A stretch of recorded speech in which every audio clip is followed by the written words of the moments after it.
Hey everyone, welcome back to Step Closer. Today we're going to be finishing the final story, Coming Home. Susie followed Samantha as she hurried from one room to the next in search of Gretchen. Samantha had been searching for Gretchen ever since they'd gotten home. Susie's drawings had worked. Unfortunately, Samantha wasn't having any luck. This was partly because she was looking in dumb places. For instance, Samantha had tried to find Gretchen in the hole in Oliver's tree trunk. Shining her light into the hole and muttering about elves, Samantha had held her breath and stuck her hand deep down inside the tree. Susie was laughing the whole time. Samantha had believed her when she was talking about elves. Now they were inside, going all through the house. The sound of running water and clicking pans and silverware made it clear that their mom was still in the kitchen. Obviously, Samantha was trying to search upstairs before their mom finished fixing dinner. She started with their mom's studio. "I would never have hidden Gretchen in there," Susie told Samantha when she opened the studio door. Samantha paid no attention to Susie. This wasn't a surprise. Samantha was just being stubborn. Why couldn't Susie remember where she put the doll? She knew she put it the first time she hid it. It had been in her room under her bed, which she knew was a very unoriginal hiding place. A couple hours later she'd moved it. But to where? Susie stood in the doorway of her mom's studio while Samantha scurried around digging in piles of fabric stacked on pale yellow shelves, in mounds of yarn heaped in huge wicker baskets under a row of windows, and in canvas bags of wool sitting next to their mother's loom. Susie thought all this was very brave because one of the standing house rules was that the studio was off limits. Samantha even opened the door to the storage room on the far end of the studio. When she went in to search, Susie didn't follow. Susie loved to play and be silly, but she wasn't crazy brave. The storage room held their mom's finished work, the stuff she sold to make money. They were never allowed to touch it. Once, when Susie was 5, their mom had left one of her tapestries on the dining room table, because someone was coming to pick it up. Curious, Susie went in the dining room, climbed up on the chair, and looked at the tapestry. It was covered with fluffy tufts of soft round fabric that delighted her. She had to touch them. Forgetting she'd just eaten chocolate chip cookies, Susie put her sticky fingers all over the light peach-colored tufts. When she saw the chocolate smudges, she tried to wipe them off, which spread them around even more. This made her cry, and it scared her enough to try and run out of the room. In her hurry, she ended up knocking over a chair and falling. Trying to catch herself, she grabbed the tapestry, and she still hit her head on the table, which made her shriek. When her mother ran into the room, Susie was on the floor with the chocolate-smeared tapestry in one hand, bleeding onto another part of the tapestry with a gash on her forehead. Her mom had been so angry it had scared Susie. It scared her so much she never went anywhere near her mother's work again. Gretchen was not in her mother's studio, but Susie could only wait for Samantha to figure that out on her own. Once she did, Samantha moved on to their mother's bedroom. First, she paused in the hallway to listen. More sounds from the kitchen encouraged Samantha to enter. "Gretchen's not in here," Susie said as Samantha got down to peek under her mom's bed. The dark blue bed skirt draped over Samantha's head like a scarf. Samantha popped up off the floor, tilted her head to listen for a second, and then went into her mom's closet. Samantha began sweeping aside hanging clothes, opening and closing shoeboxes. "Don't you think she would have found it by now if it was in here?" Susie said. Samantha didn't answer. Samantha looked up at the shelves above the hanging clothes. "You would just crawl up the racks," Samantha muttered. Susie smiled. "Yes, I would." Samantha turned in a circle, frowning. Spotting the bench that sat at the end of their mom's bed, Samantha dragged it into the closet. Susie felt bad just standing there watching, but Samantha was wasting her time.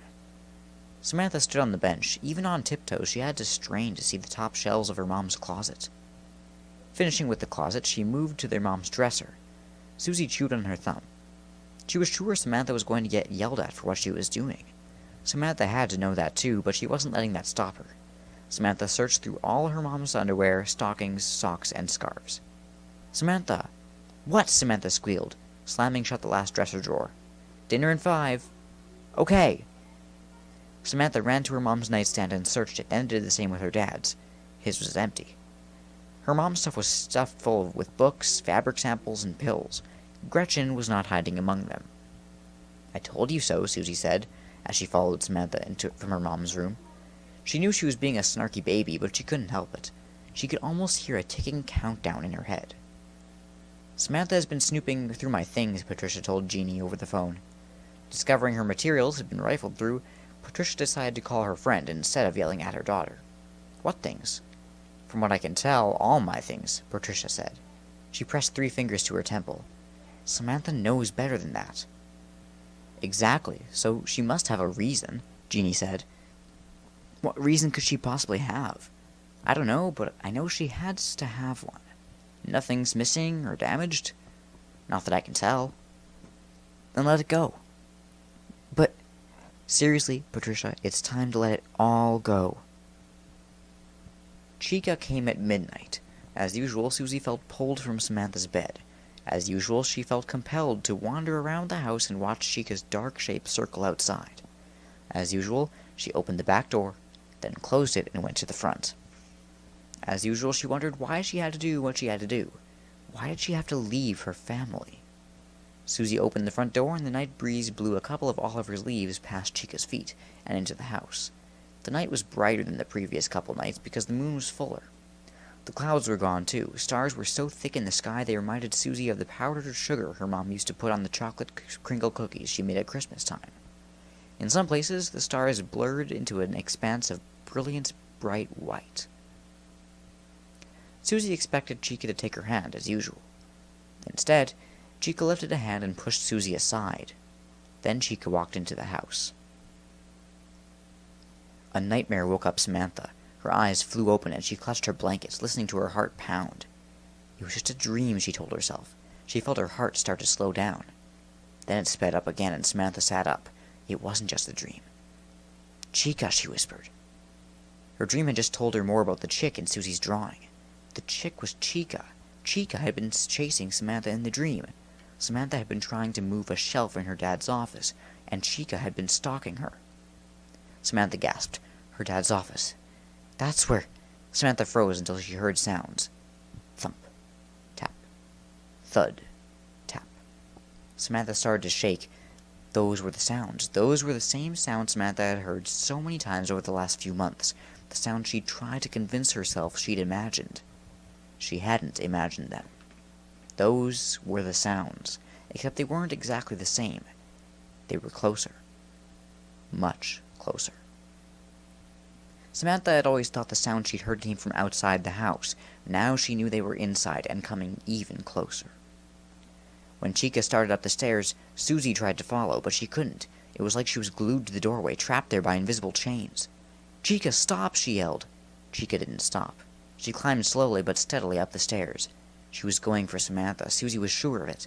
Susie struggled to pull herself free from whatever held her in place. She tried and tried to move, then she started to cry, and she did the only thing she could do to help her sister. Samantha, she shouted. Run! Samantha vaulted out of bed and ran to her bedroom door. Could she get to her mom's room before whatever was coming from the stairs got to the top? Opening the door a crack, she looked toward the stairs. No, it was too late.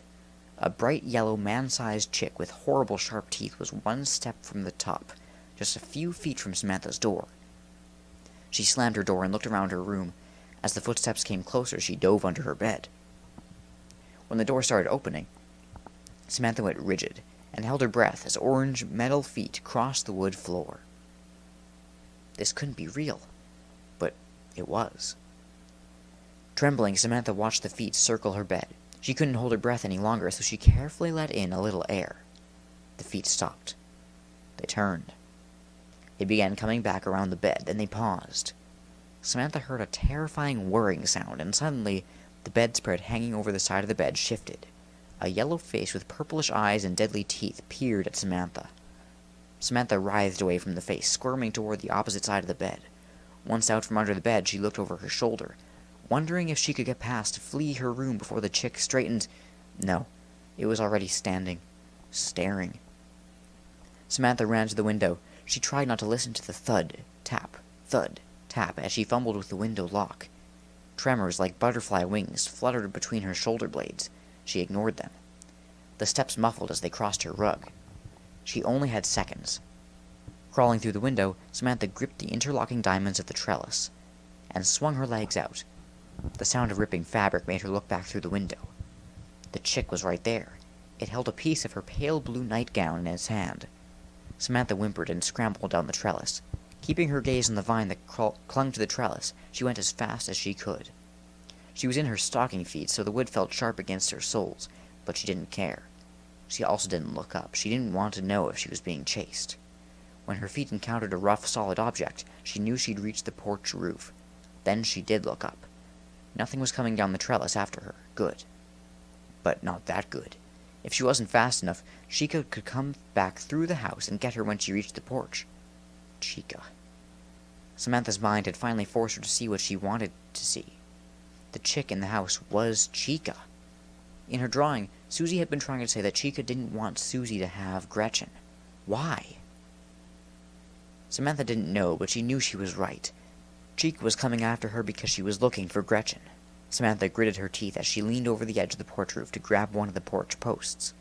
Could she grip it in well enough to drop her legs down to the railing? She had to, for Susie. Samantha was going to get down and get back inside the house. Then she was going to find Gretchen, because thanks to her dream, she knew where to look. But could she get there before Chica? Susie didn't know how much time she was caught in the doorway listening to the sounds of Chica's footsteps upstairs. She heard several other thumps too, but she never heard Samantha scream.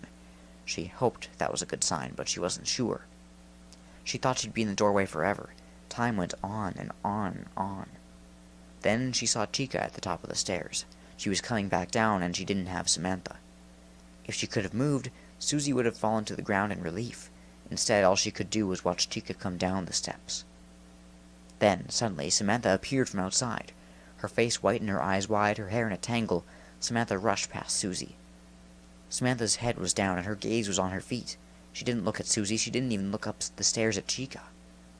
Susie watched Samantha dart into the dining room and disappear toward the kitchen. Where was Samantha going? Samantha didn't know why she didn't think of it before. Maybe it was because, even though she kept thinking about him, she really wanted to forget her dad.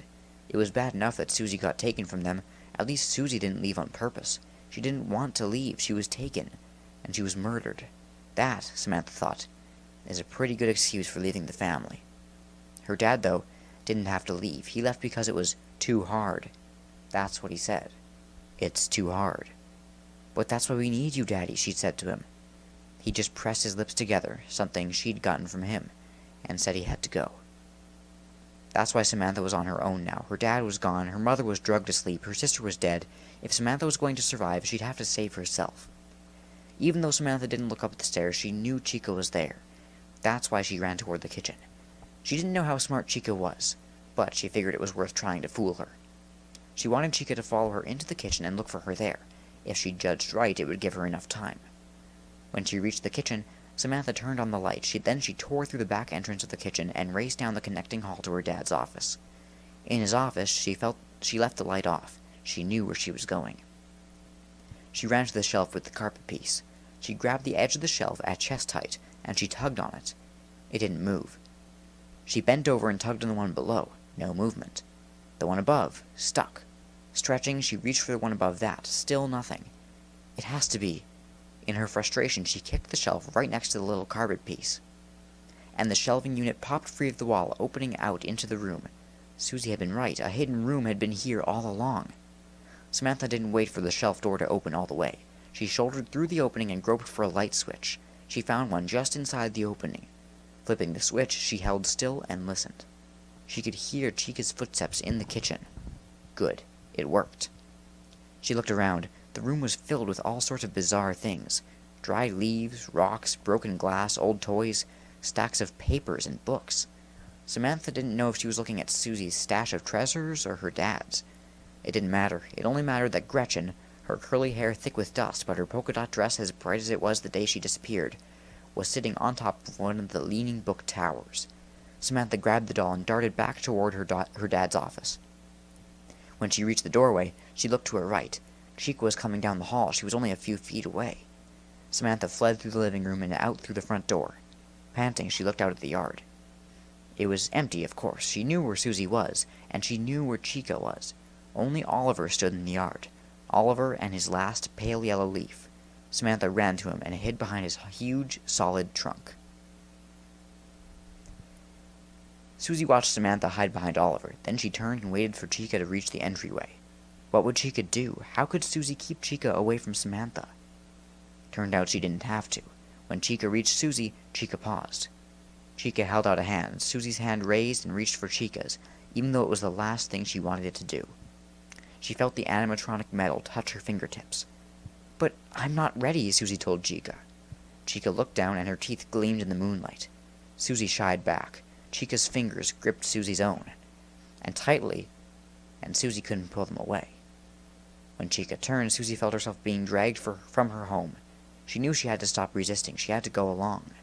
So she stopped struggling and she began calmly walking away next to Chica. Samantha watched Chica take her sister's hand, and she watched her sister and Chica cross the porch, come down the steps, and walk toward Oliver. Samantha tensed. What should she do? What could she do? Before she could decide, Chica and Susie disappeared. Not thinking, Samantha screamed, "Wait!" Susie heard her sister's scream. Chica didn't pause, but Susie did. However much Chica was willing to keep walking, something equally strong was willing her to go back. Caught in the middle, Susie once again couldn't move. "Susie!" Samantha wailed her sister's name. "I have to go back," Susie said. "I have to." She waited, holding her breath. Then she felt something shift in the air around her. Chica let go of her hand. Samantha stepped out from behind Oliver and stood next to him. Gretchen dangling from her right hand. Tears filled her eyes. She was too late. No, what was that? The leaves near Oliver's trunk swirled up from the ground and then out away from Oliver. The night was breezy, but the wind wasn't going in circles. It was blowing toward Oliver, not away from him. Samantha looked up at his sole surviving leaf again. And that's when Susie suddenly appeared in front of Oliver. She looked the same she'd looked the day she was abducted. She even wore the same clothes. Her magenta and pink striped sweater and the jeans Jeannie had studded with rhinestones. Samantha stared at her sister. Then she held out Gretchen. Susie opened her mouth like she wanted to say something, but then she just took the pudgy doll and clutched it to her chest. "I've missed you so much," Samantha said. Susie nodded. She reached out and Samantha didn't even hesitate. She stepped into the offered hug. Susie felt as solid as she had when she was alive, maybe even more so. Samantha had never been a hugger. She usually only half-hugged Susie when Susie insisted on a hug. Now she hugged Susie with all of her strength. "I love you," she whispered. She felt a wave of emotion flow through her, like the one she'd felt in the car, but this one wasn't dark and oily. This one was light, and it was warm and fuzzy. Samantha was pretty sure this was a wave of love. Susie let go, and Samantha brushed at the tears that ran down her cheeks. Susie smiled and then turned to Chica. Samantha watched Chica take her sister's hand, then she watched Chica lead Susie and Gretchen away. They disappeared just as Oliver dropped his last leaf. "Goodbye," Samantha whispered. Samantha felt the letting go, and she felt the promise of something new. Susie was leaving, yes, but this wasn't an end. Samantha knew it was just a beginning. Just like the happy ghost in the story, Susie was going to where she could be with her family forever.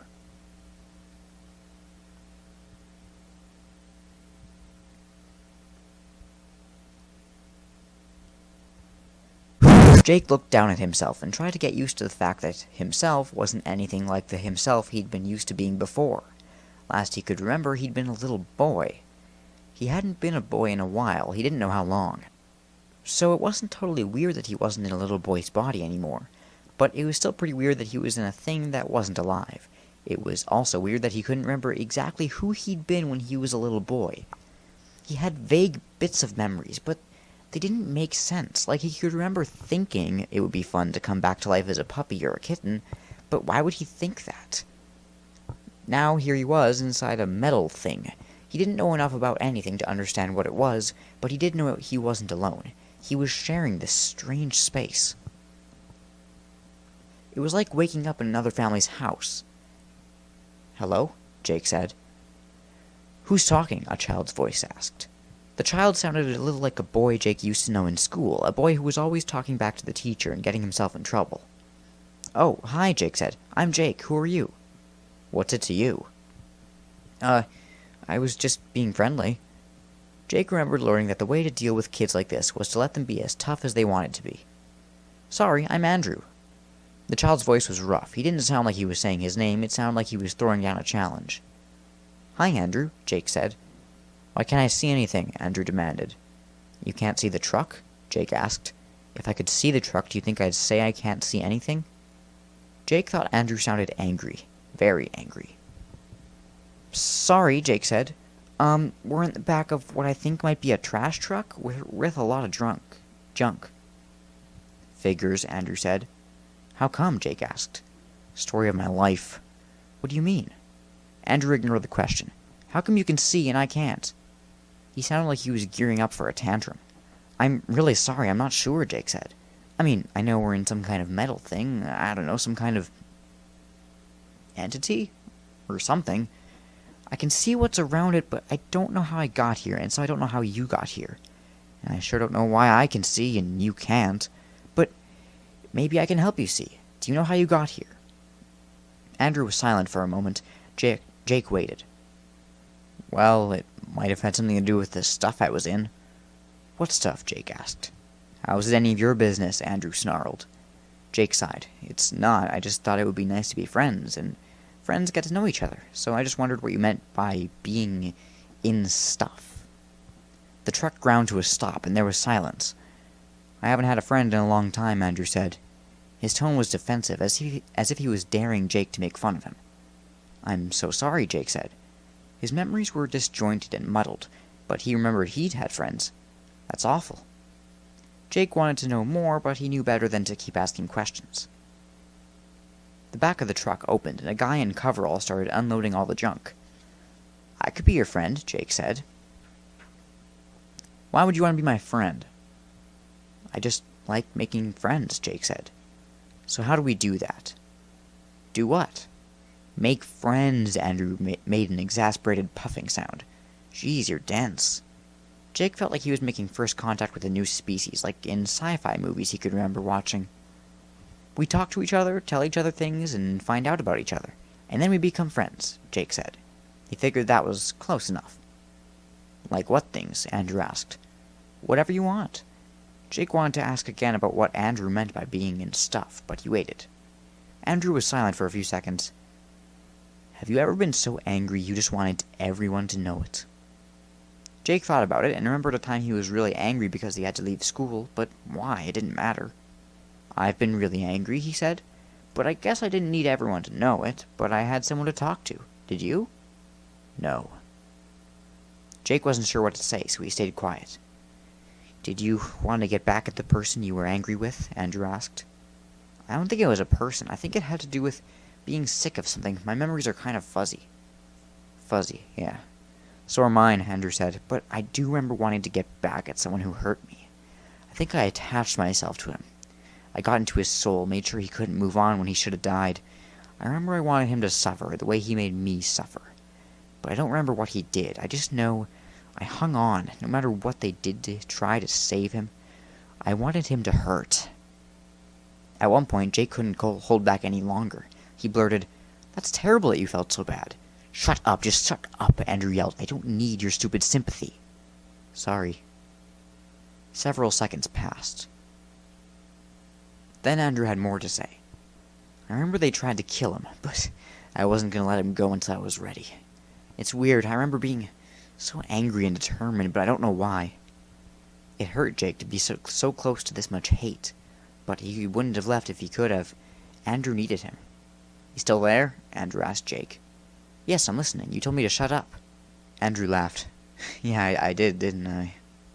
Jake was quiet. Then he said, "So, where is the person now, the one you're angry with?" "I'm not sure. I know I was in him when we got to this big place with lots of cool stuff.